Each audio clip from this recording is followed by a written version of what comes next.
Hey nerds, Farmer Jesse here. Welcome to Growers Daily, your daily dose of ecological farming insight. It is Friday, February the 14th, 2025, and today we're going to talk about lasagna gardening. We'll do the Feedback Friday thing, and we'll talk about farming as the great connector.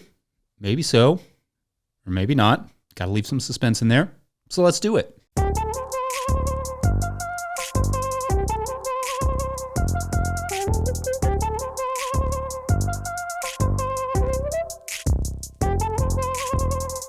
All right, well, welcome to Friday. It is going to be a wet, cold weekend here with next week looking pretty bitter, but just a few more cold snaps until go time, so cheers to that.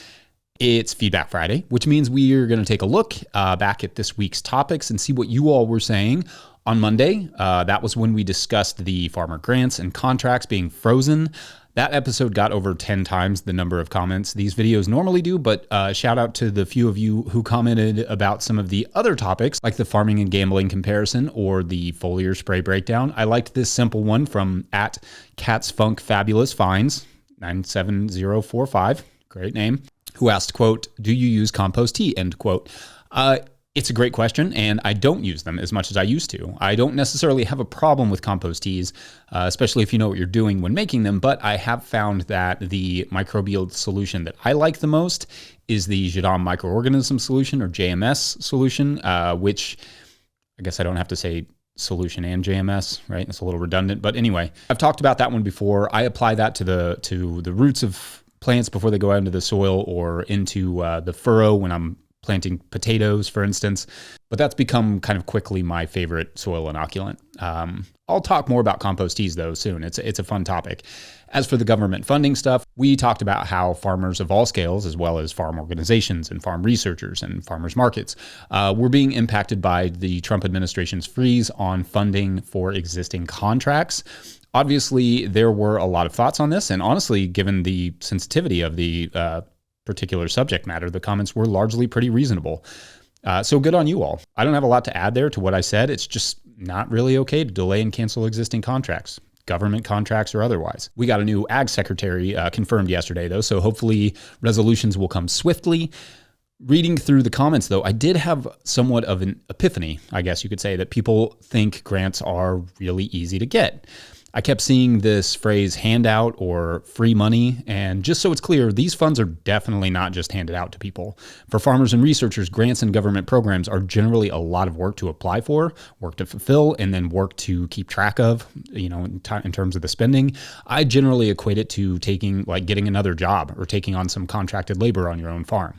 The SARE grant, for instance, is considered kind of one of the easier ones, and it's an almost year-long process just to get the grant that goes through a couple different applications and a review process. And then once you receive the funds, there is a lot of reporting that has to be done on how the funds are used. And that's among, like I said, the easier grants to get. Perhaps the easiest grant to get is not really a grant at all. It's the NRCS EQIP cost share program. And that one is used for things like high tunnels, where you can only buy and construct a high tunnel with it. And it may not cover the entire cost.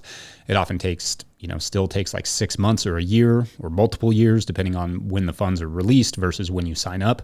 These are just some of the contracts being held up and some of the easier ones to get, so to speak. So yeah, the funding freeze is a bummer. And good things come from grants, good environmental things, good farming things, good businesses, lower costs for consumers. I mean, keep in mind that Tesla, to use an ironic example, but a contemporary one, benefited tremendously from taxpayers in its early years. The company may not exist without low interest loans or the $7,500 tax credit in the early 2010s for EVs, among other benefits that taxpayers paid for. In fact, it was just disclosed that Tesla secured $400 million in contracts for armored vehicles coming up from taxpayers. I saw a lot of folks saying something to the effect of that farms shouldn't need taxpayer money. Well, sure, it can be done without assistance, and lots of people do it. But in that scenario, farms would be also one of the few businesses out there that didn't rely on some tax-funded incentives in order to get started or to grow their business. And that's fine. Offer government grants or not in the future, I don't care. I just don't want to see people holding farmers to a standard we don't hold any other businesses to. Not saying abuse doesn't happen. Giant corporations often get contracts and grants and tax breaks that taxpayers ultimately fund, and they're not easy for us to keep track of. But there is a reason corporations hate bureaucracy. There is a lot of work that stands between that corporation and getting tax money. Abusing taxpayer money is just not super easy to do, especially as a small farmer. Of course, farm subsidies are a different thing, not really super available to most small-scale growers, and also beyond the scope of this particular Feedback Friday. So on Tuesday, we did the spring lettuce breakdown, and I thought this was a helpful comment about a popular alternative to Salanova from @SteveHatcher770, who wrote, quote, experiment with the easy leaf lettuce varieties, as well as some of the other one-cut lettuces available at Johnny's and other seed vendors. Most are far cheaper than Salanova. Some have yields and crispy qualities that approach Salanova. Germination rates can be not quite as great, so get your germination process down to pat to minimize the risk of those kinds of losses. Germ chambers may be a must if you're growing significant volume, especially during the heat of summer. Salanova is about 1/3 of our lettuce mix, easy leaf about 50% plus, and other one cuts fill in the last 10 or 15%. Keeps the costs a bit lower and the mix a bit more diverse than the same old 2 greens, 2 reds Salanova mixes that others are selling. Easy Leaf is, I presume, busy breeding new varieties to try to catch up to the market leader, Salanova. So some varieties disappear after a few years and new ones take their place. So be prepared to be switching to new varieties every so often. Same with some of the other one cuts. Here it appears the seed vendors may drop some after a while because sales are low, end quote.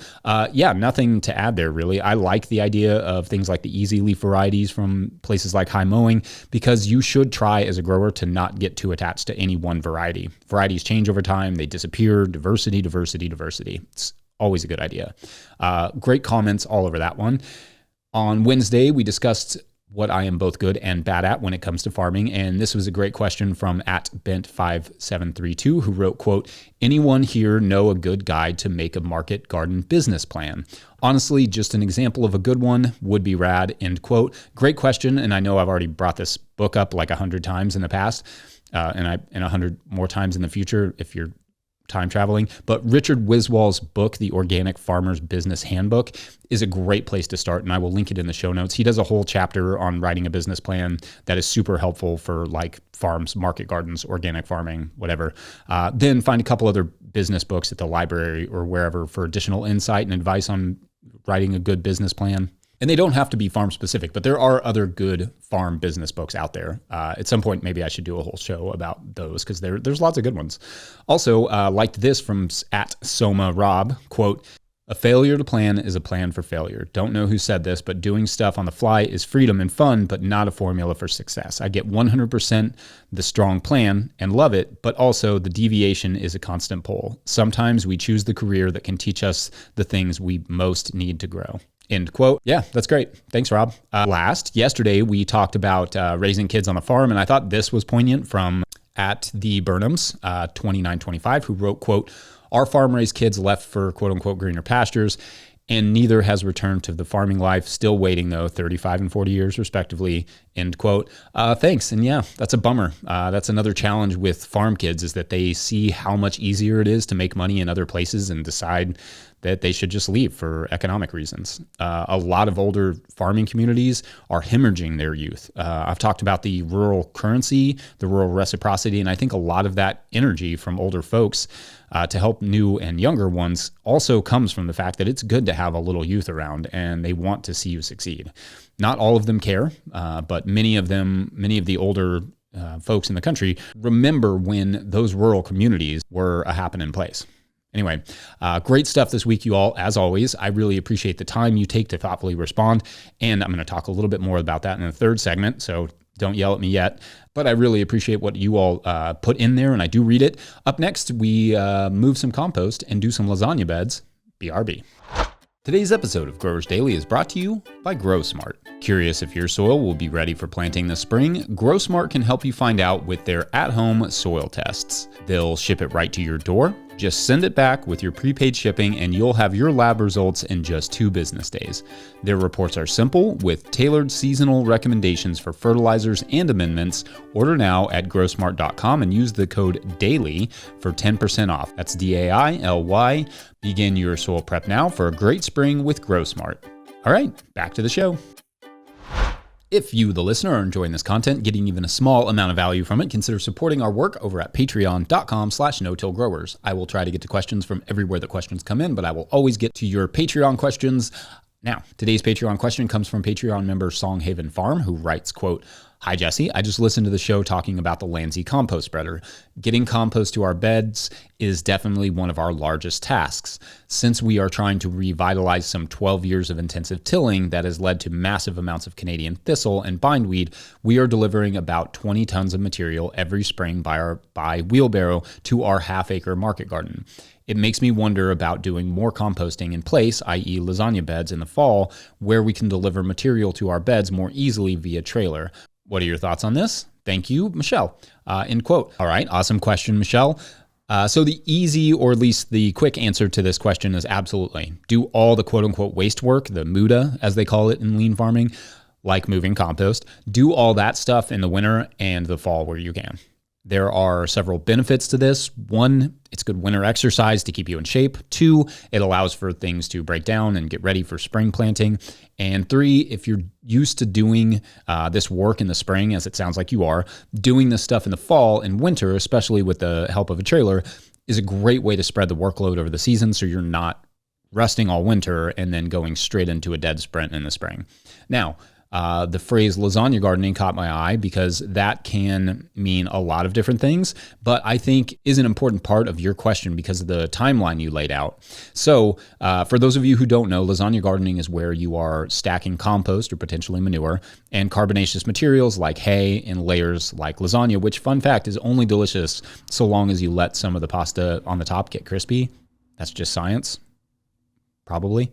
Anyway, lasagna beds are made similarly to lasagna, where you have a layer of carbon, a layer of compost, a layer of carbon, a layer of compost. The idea being that some of that carbon will slowly break down and feed the soil or create a nice bed rich with nutrients, preferably creating a really nice weed-free surface and perhaps reducing the amount of compost you will need, as well as the amount of potential nitrogen loss as it gets tied up in the carbonaceous material. However, evidenced by the timeline laid out here, it's generally a good idea to allow for these beds to settle and even break down a little bit before planting. So indeed, doing it in the fall is ideal so that they can be good to go by the spring. Now, I have tried this with cardboard, mulch paper, hay, straw, but straw is the one I generally recommend and prefer, especially with increasing concerns about PFAS in cardboard. I will say that the hay, when we used that, did not break down as well for the fact that it was stubborn and does not want to break down, but things grew fine. There was just a lot of hay left underneath of the compost for longer than we kind of wanted it to be there. What about wood chips? Well, I do remember Dan Oostenbrink of Local Harvest Farm in Canada said he used chicken manure piled on wood chips as bed formation technique, and with enough time, I could see that working. The one issue I could see with using straight manure or raw manure is weed seeds. The value of composting manure first is that it breaks down weed seeds plus diseases and many chemical residues. So that's something to consider before, because that won't really happen in a lasagna bed. You may still run into those weed seed / potentially herbicide issues or whatever. If using compost, and the compost is already highly carbonaceous though, I would be cautious about using wood chips as the carbon layer. It would probably take a long time for them to break down for it to be fully ready to roll by spring. Also, who do I petition to get the word wood chips turned into one word? My word processor loads it when I use that term. Anyway, I think having that carbon element, especially with that much compost, is a great idea, especially in terms of more responsible nutrient management. So I hope that's helpful. Otherwise, let me know your thoughts on lasagna beds or lasagna in general. Unless you don't think the pasta on top should have a little crisp to it, then I don't want to hear it. Anyway, up next, let's talk about how farms are magnets. Sorta. BRB.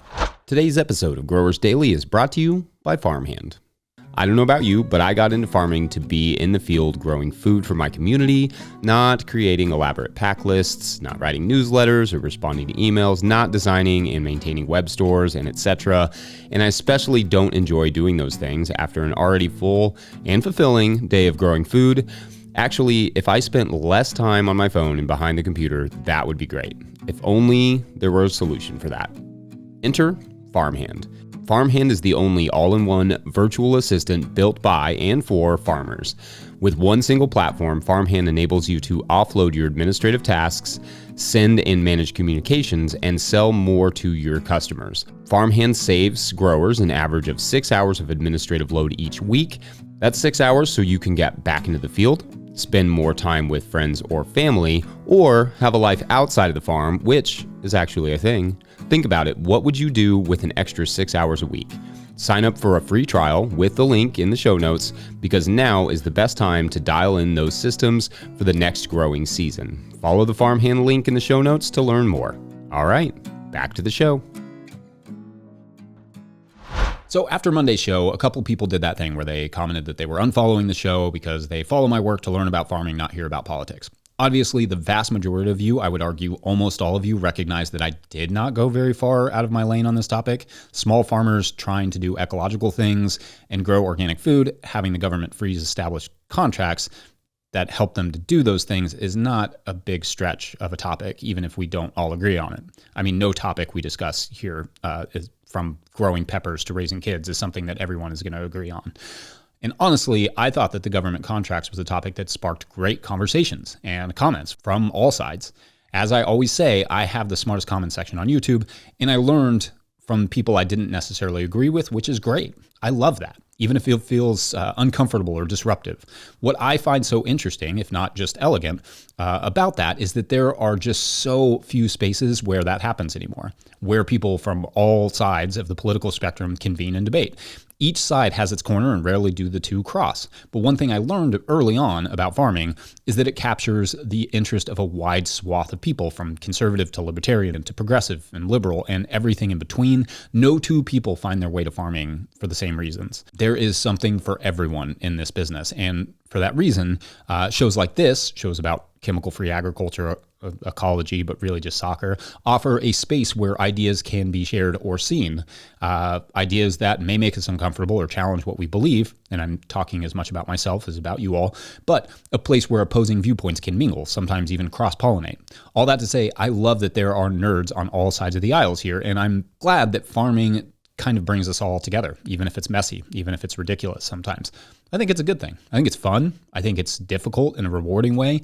I think we're all better for it when we are not just sitting in our corners talking to people who share our exact ideas. To be honest with you, I've seen somewhat of a sad trend fueled by that over the last decade of people not at all having a real understanding of what the opposing side believes. We often carry these sort of false, sometimes dehumanizing caricatures around of the opposing viewpoints, and it's only going to get worse unless we actively work at it and refine those images.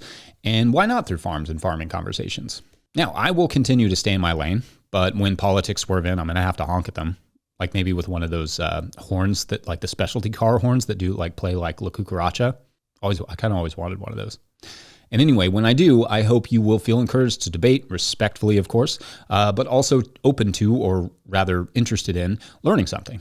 More than anything, embrace the opportunity to mingle with those you don't normally get to mingle with. May make some new friends. So unfollow the show if you want, but we'll still all be over here partying.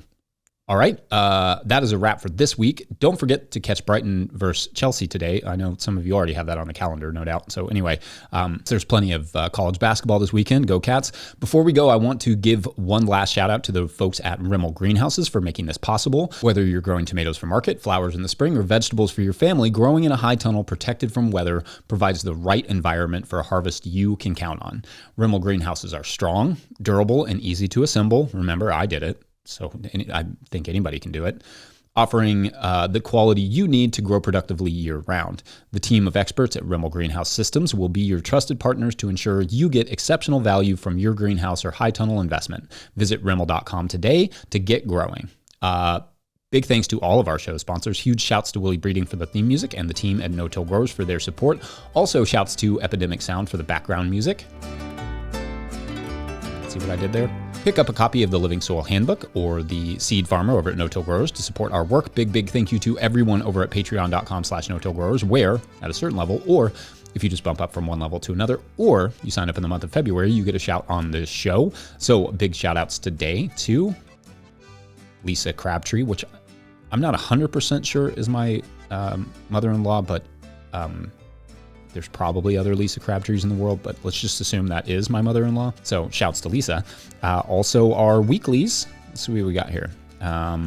Randall Duran, Maina, and Stephen Smith. They are, so in this, let's call it a mini-series, they are